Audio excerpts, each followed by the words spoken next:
Just ahead on Heartland Highways, find out what all the buzz is about as we learn about beekeeping and why this hobby is making a comeback. The honey is always the nice. honey's good.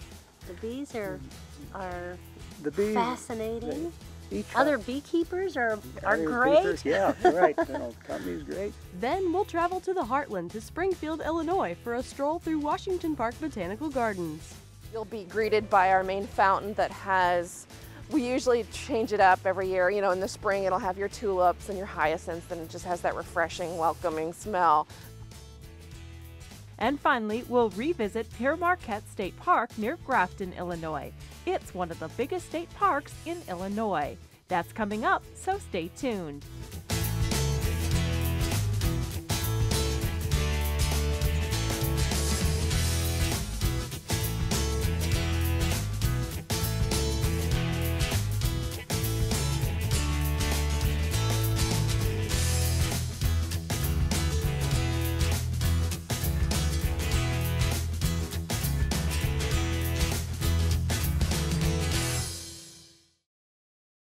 Thanks for coming along for this week's edition of Heartland Highways. I'm Lori Casey. And I'm Kate Pleasant. Now, you know, on this show, we meet a lot of new people and try a lot of new things, and Kate here had the chance to try something very new. Something very new and something very scary for me, but it turned out to be very fascinating. So we caught up with a local beekeeping club to find out about the hobby and how it's making a comeback. 1 out of every 3 bites of food really is a result of the honeybee pollination. And people don't realize that if we didn't have our honeybees, we would greatly reduce our fruit and vegetables, maybe even our dairy and our cattle or beef, because they pollinate and we need our pollinators. Some people might say, yeah, but there are other things that pollinate. True, but if you stop and think about the honeybee, it does only pollinate certain things that we eat, but you really can't house a whole bunch of butterflies or bumblebees and put them on a truck and move them. With honeybees, we have the flexibility of taking them to a field, taking them to an orchard, and then allowing those honeybees to pollinate that crop. And today, you've got melon growers, you've got orchards that are really suffering from the lack of honeybees to pollinate. And nearly half a century ago, a group of beekeepers realized this importance of bees and formed the Central Illinois Beekeepers Association. The group now has about 60 or so members and meets every other month. I've gone to a lot of bee clubs, and this one by far is the best. It's just fun. We have such a knowledge base of knowledge, experience. We meet in members' homes that have beehives, and we go out there and open them up and help new beginners get familiar with hives. And sometimes we come and just gripe about all the bad things happening to bees, you know, and sometimes we all are full of joy because the crop is good this year. So it's a variety of interest. One thing all the beekeepers I talked to seem to have in common was that they find bees fascinating. A word that came up a lot in our exchanges. My mother would bring comb honey back from her father. I mean, back when she was a young girl, there were a lot of beekeepers, and people had orchards, and they honey was very much appreciated. And so she would bring comb honey back from my grandfather's hive, and my brother got interested in beekeeping and became a migratory beekeeper. And I spent a little time helping him, and it was fascinating. It was just absolutely fascinating. My daughter in 6th grade wrote a term paper on honeybees, and I read the thing and got to thinking, these are really pretty fascinating creatures, and I got to have some bees. So this is when it started. Back in 1964, 75. So, had bees for quite a while, and they're still very fascinating, and there's still a lot that I don't know about them. Karen is retired from the bee lab at the University of Illinois, and David, who we heard from earlier, breeds queen bees on his bee farm. All the members of the Beekeeping Association love what they do and are always welcoming new people to the club to educate themselves about bees. But we have experienced beekeepers, brand new beekeepers. We offer a new beginner's course every year. This year we did it at Parkland, and it was great. We had a little over 30 students, and a large majority of them started beekeeping. And we feel that we're a club that can help each other learn and grow, pitch in when we need to extract honey, but also we feel like we can be there to help the community know what to do with honeybees. If someone calls and has a swarm, we're kind of like the Minutemen. You know, they call us and we can go through our group and find out who lives in the area that can go and get that swarm. So we are sort of the ambassadors of the bees as well. When Bill and I started back in the 70s, it was so easy to be a beekeeper and to have good, healthy colonies that produced a lot of honey and overwintered and multiplied. And it's just gotten very difficult. It's kind of, you really have to work at keeping your colonies healthy and surviving. You know, if you have other beekeepers to bounce ideas off of, it helps a lot. It helps a lot.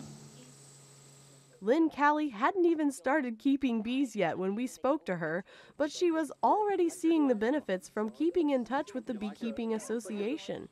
She took a class they offered and was more than glad that she did. So I joined just so I could stay in contact, and so when I do start my hives, I have a source of information, and they're the nicest people. Everyone has offered, if you need help when you're extracting or any questions, give us a call. They're a really nice group of people and very willing to help, and they really want bees to prosper and survive and grow, and so they're very encouraging about it, so that's been really nice too. The people are what group members say is one of the best parts about their beekeeping experience. Well, outside of the obvious anyway. The honey is always the nice. Honey's good. The bees are fascinating. Other beekeepers are great. Yeah, right. You know, the company's great, and the people that you meet, it's about as diverse a group as you'll find. You know, we have university professors, we have construction workers, carpenters, teachers, janitors, farmers. You know, just seniors and not enough young people. Right. So really, anyone can do it. I even put my fear of bees aside and tried it for myself.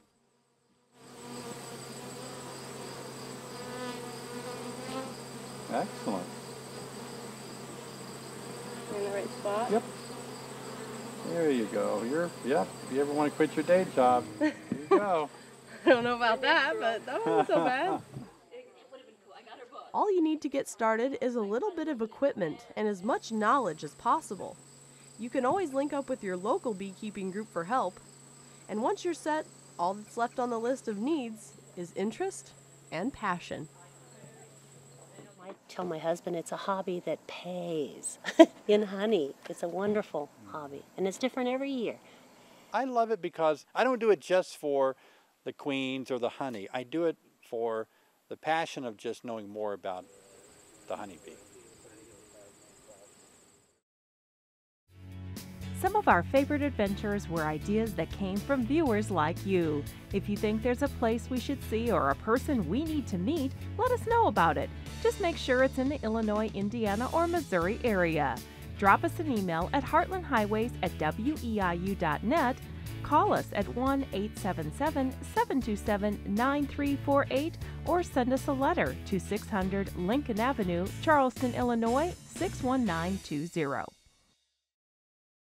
Next, we're headed to Springfield, Illinois and the Washington Park Botanical Garden. Now, this 20-acre garden sits within a historic park that's been part of the Springfield community since 1902.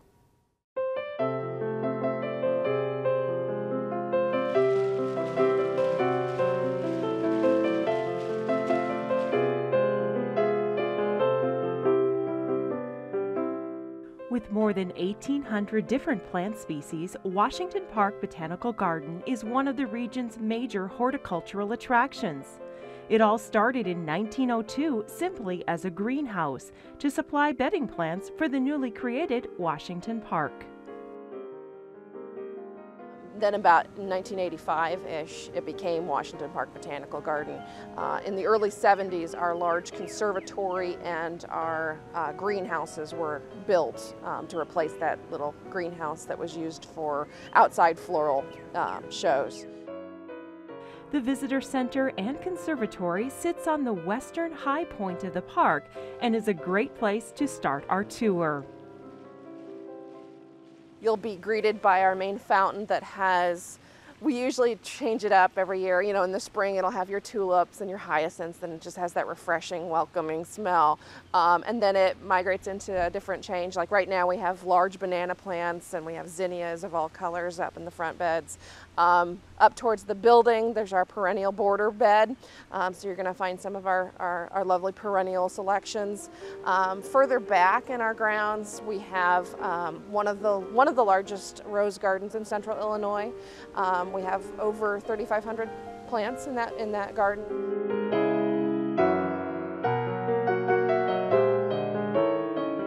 We also have a monocot garden, which has your iris and your daylilies, which right now the daylilies are just at their peak.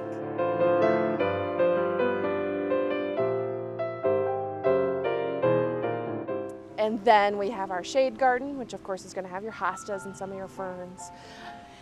We also have our annual display garden, and that one is typically it's going to be one of our brightest palette of colors. It's going to have a lot of the bright colors. Right now in there it's got reds and blues, and there are lots of salvia and fountain grass, and it's a lovely location there as well. The Roman Culture Garden sits adjacent to the conservatory. It features 5 stone columns, which were originally from Springfield's historic Lincoln Library.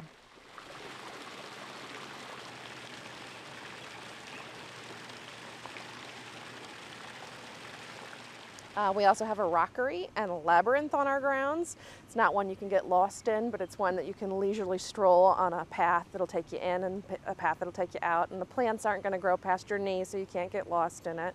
But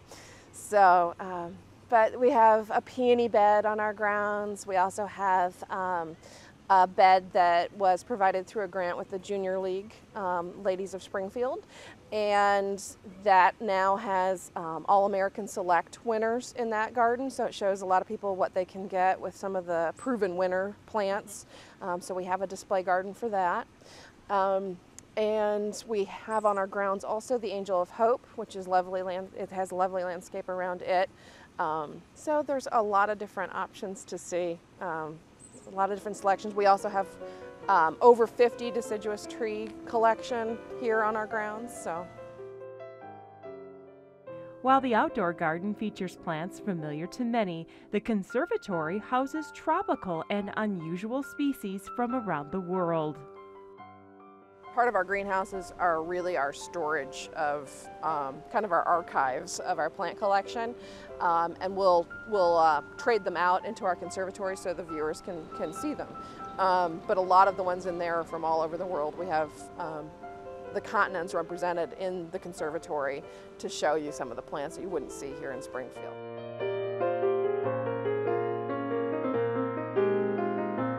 You know, our main focus is, of course, education. We have such a large collection. We have museum status here because we have such a large museum or plant collection. We're technically a living museum. In addition to gardens and plants, Washington Park is also known for the Reese Memorial Carillon. It is a musical instrument. A lot of people don't know what it is when they pull up if they're not familiar with the Carillon Bell Tower. It is a bell tower consisting of numerous bells ranging in weight. And it is played from a cabin up in the top, a glass chamber, where we have a carillonneur on staff that actually will go up and play the bells. In June, the first week in June, the first full week in June, they have an International Carillon Festival, and they'll bring players from all over the world to come play the bells and have concerts in the evening. And it's followed by a spectacular fireworks show that is there.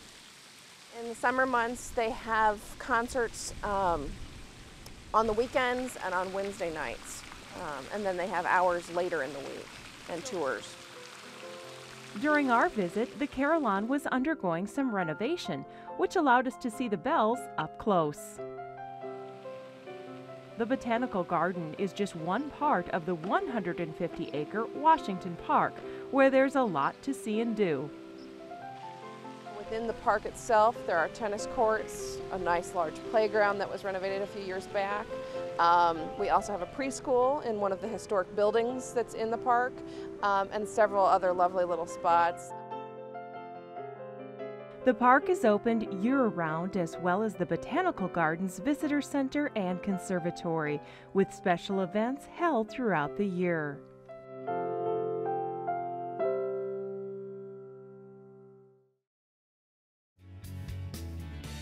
Stay connected with Heartland Highways at WEIU.net.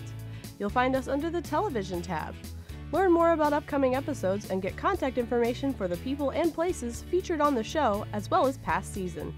You can also connect with us through YouTube and Facebook.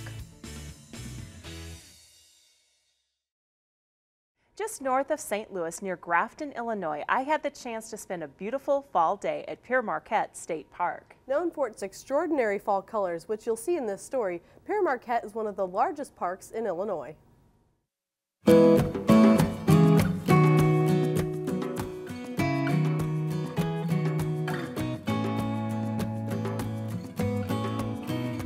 Well, Pere Marquette was actually the first European to actually enter what we now call Illinois, and actually he entered Illinois back in 1673, and you probably maybe saw the stone cross down the road, but that was the spot where supposedly Father Marquette actually came ashore.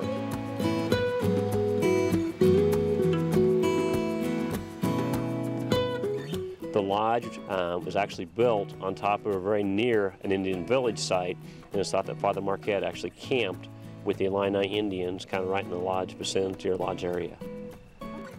More than 200 years after Pere Marquette and Louis Joliet set foot on this land, plans were underway to make this area into an Illinois state park.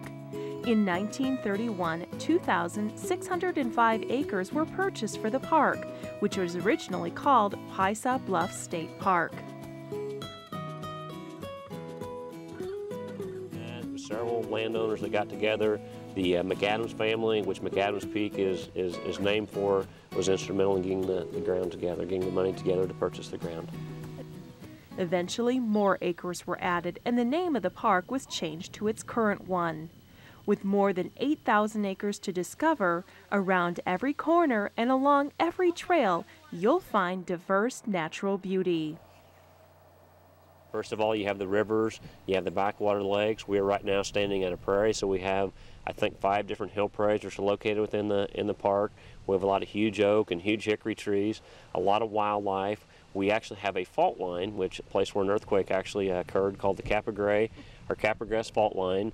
The bluffs are made of limestone. The limestone that is mostly seen is what we call dolomite limestone, but a lot of rock bluffs along the way. The park offers a range of activities and sightseeing opportunities from the river's edge up to the top of its bluffs.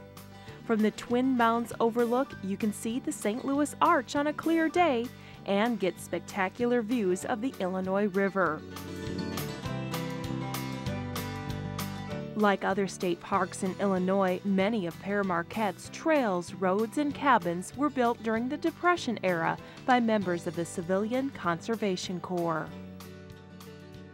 Well, things they did is they built structures, they planted thousands and thousands of trees, they built the lodge, which is beautiful and magnificent. The hiking trails, the trail that we walked up here on today, was actually built and made by the CCC people, so they had a great impact. There was a lot of people that were employed here at one time.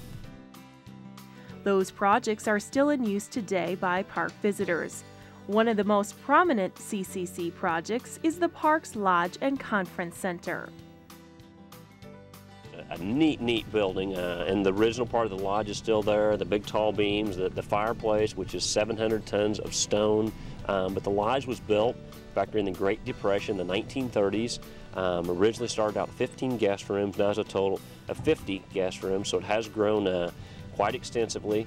Governor Green was the governor back during that time period. The dedication was in 1941, depending on for sure which person that you talked with. But anyway, there was 4,000 people which came and actually saw the dedication when the lodge was actually dedicated. The lodge is famous for its great room built with heavy timbers and massive stone fireplace. Feel like a game of chess? Well, how about trying your hand at this life-size set? Outside of the lodge, guests can choose to stay in cottages, which are adjacent to the main lodge. From the front terrace of the lodge, visitors can sit back and enjoy a spectacular river view. But for those looking for a more rustic getaway, the park offers camping and large secluded group camps, which were another CCC project. 2 larger camps actually hold approximately 155 people. The smaller one, 45 people, I'm not sure, 65 people, I think. But anyway, the 2 larger camps actually have huge in-ground swimming pools way back in the middle of nowhere. And just to show you how large the park actually is, the lodge would be down in that direction. It's a 9-mile drive to Camp Piasaw from here all the way just to where the camp is. During our park tour, we learned that they offer a rock rappelling area, but you have to have your own equipment. If you've never been to the park before, make sure to stop in at the Visitor Center, which opened in 1997. Here you can learn more about the park's history, geology, and wildlife, including the bald eagle, who makes an appearance every winter. As the waters in the far north freeze, it pushes or makes the eagles migrate or travel down to this area. But the major reason this area is so good is we have 3 major rivers which come together in a relatively short distance. We have the Illinois and the Mississippi River, which meets in Grafton, and then in West Alton we have the Mississippi and the Missouri River, so it tends to push or funnel the eagles all down in to this area. So we have an abundance of open water most winters. We also have a lot of waterfowl, which waterfowl is the second main source of food for the eagles, but great fishing opportunities and normally open water, so it's just a fabulous place to come and see our national bird. And it's not uncommon on a half a day's time to see as many as 50 or 75 bald eagles right in this area, so they're very, very common. On an annual basis, over 1 million people actually come to the park. People come from all over. People come here in the fall time of the year for the brilliant fall colors. In the wintertime, people come here for the bald eagles. This happens to be one of the very best places in the entire world to actually view eagles in the wintertime. Then the summertime, we get a lot of people coming and camping, just bringing families, boating on the river. So really, all throughout the year, we'll get a lot of visitors, and we get people that actually come. It's considered considerable distances actually to come to the park and view the pretty surroundings.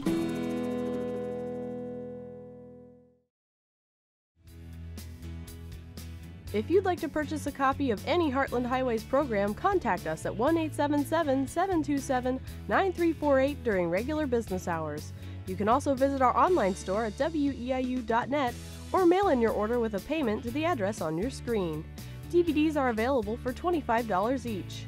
Visa, MasterCard, Discover, or American Express are accepted. Just let us know what show you're interested in by mentioning the story name or person featured in the show. Hopefully we've inspired you to check out one of these beautiful locations for yourself, or maybe find something in your own community. We're glad you came along this week, and we'll see you next time on Heartland Highways, where every mile is an adventure. Next. Okay, 3, 2, 1. Next, we're headed to Springfield, Illinois, and the Washington Park. This is like 10 words. I don't even know what we're saying. Thanks for coming along. I'm Kate. She's Lori. Here on the show, we're always trying to. You're Lori, but yeah. We're always trying new people and meeting new things. Can we just do it all backwards like that? See if anybody notices. It's like one of those brain scramble puzzles. Can you see I don't have any shoes on? No, you see my shoes. Okay. Can you see that I'm missing a leg because I'm sitting on the other one? Okay. It's quality stuff. Oh. I got a text. All about the hobby and making a comeback. amazing. All right. 3, 2, 1. Thanks for joining us. Sorry. I was just like, realized we're both sitting like this.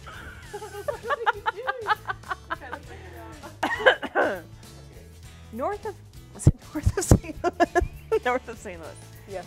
3, 2, 1. Just north of Syr. Now where are we? I don't know. Fuck up, little Fuck camper. up. Fuck up, little buddy. Okay. I don't like this stick coming out of my head. Scoot that a little bit. She's touching me. She's touching me. Don't touch She's me. still touching me.